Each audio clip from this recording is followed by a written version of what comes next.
तुम महिमा लायक बन, फिर पूजा लायक बनते हो। अभी जितना जितना हम अपने को पवित्र समझेंगे तो अपनी महिमा करेंगे। ये महिमा कोई बाहर से करवाने वाली बात नहीं है कि कोई दूसरी हमारी महिमा करे। वो भी रोल में किसी को मिलती है, किसी को नहीं मिलती। अब जो लोग स्टेज की सेवा कर रहे हैं उनको महिमा की तालियां और सम्मान मिलता है। जो माताएं घर गृहस्थी में खाली अकेले बैठी हुई हैं, उनको कोई बाहर से महिमा थोड़ी मिल रही है। लेकिन ये महिमा हमें बाहर वालों की बात नहीं है, ये महिमा है हमें हमारे अंदर के सत्य को, स्वमान को याद करके जो हम महिमा करते हैं, वो उस महिमा की बात है।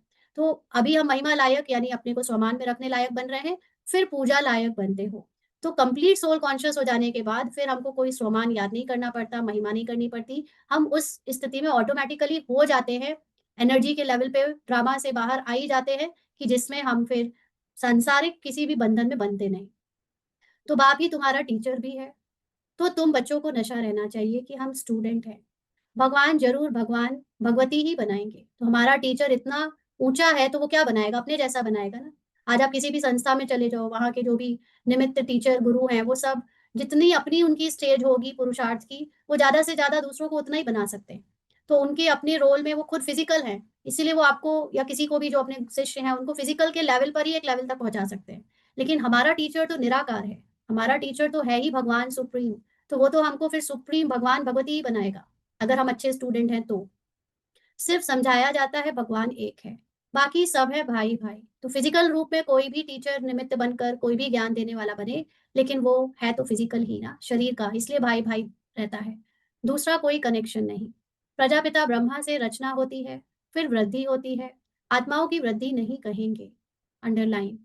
आत्माओं की वृद्धि नहीं कहेंगे। क्यों बाबा बोल रहा है? बहुत लोग इस बात पे बहस भी करते हैं ना। बाबा तो कहता है इतनी सारी आत्मा है, परमात्मा एक है। आज देख लो, बाबा खुद ही बोल रहा है इतने सारे लोग, आत्मा नहीं बढ़ रही है, आत्मा वन है। द सुप्रीम कॉन्शियसनेस के साथ मैं कंबाइंड कॉन्शियसनेस इज वन।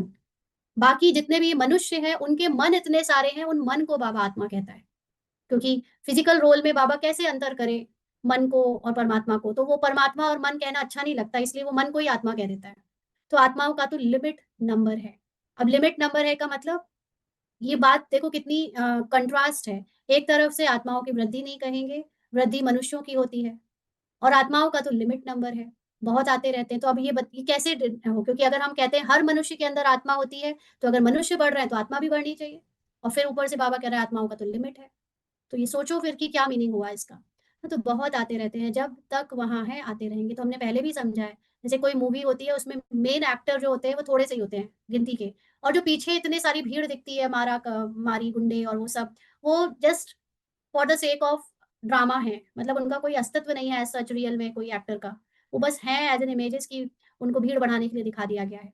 तो वैसे ही यहाँ पर है।